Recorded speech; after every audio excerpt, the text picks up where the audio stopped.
And now to Egypt, where French President Emmanuel Macron is wrapping up a three-day visit. In Cairo, he met with President Abdel Fattah, al-Sisi and Jordan's King Abdullah to discuss efforts to revive the ceasefire in Gaza that collapsed last month. In a joint statement, they said Gaza must be ruled by a strengthened Palestinian Authority once its war with Israel is over. Macron said that militant group Hamas must no longer have any role in governing Gaza or continue to pose a threat to Israel. The three also held a joint phone call with US President Donald Trump. For more, I'm joined by journalist Karim El-Gawhary in Cairo. This trip comes just as Israeli Prime Minister Benjamin Netanyahu is visiting Washington. Is that a coincidence?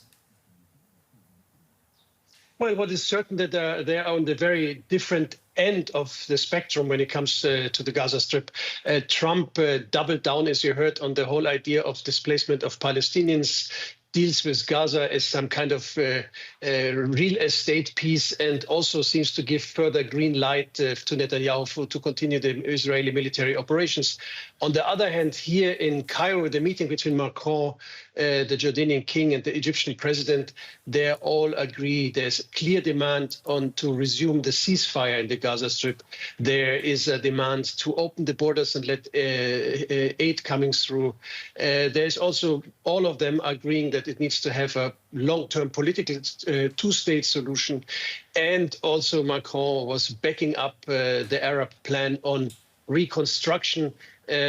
Even there is an agreement that Hamas should not play a role in the future administration of the Gaza Strip. So in that sense, these two events were counter events. There was a phone call between the people that met in Cairo and Trump, but we don't know anything about the substance of this phone call. I also believe that President Macron is expected to visit El-Gawhary near the Gaza border. What kind of message is he trying to send by going there personally?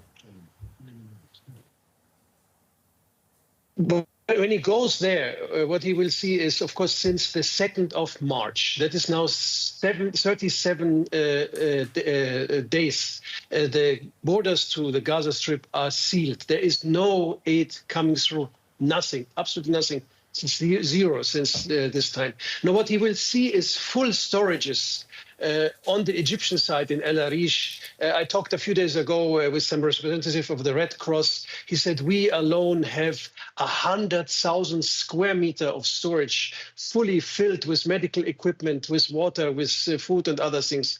He said we can load thousands of trucks. We just need the permit from the Israeli side and we can push the button. So on the other side, of course, Gaza, exactly the opposite. Storages are empty. Bakeries stopped working because there's no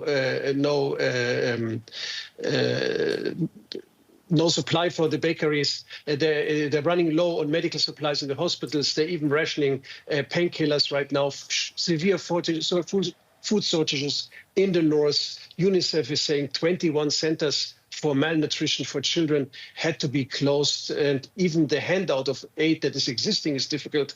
65% of the Gaza Strip are now no-go areas under Israeli evacuation orders, and it's actually really difficult to work there. So do you think this summit can actually change that situation, or are we still stuck with statements and no real shift on the ground? Well, there will be only movement if Netanyahu really wants to. Or if there's enough internal Israeli pressure that he is forced to do so. Because he got from Trump the green light to move on with Israeli offensive. The only real attempt here to stop something is from the Egyptian side. They're trying again to mediate exchange of 10 Israeli hostages for a 70-day truce, and then a commitment for the second term where there would be the withdrawal of the Israeli troops and a commitment from the Israeli side to end the war. But there seems to be no movements. The Israeli ministers, many of them saying military operations will continue until all the 59 hostages are freed.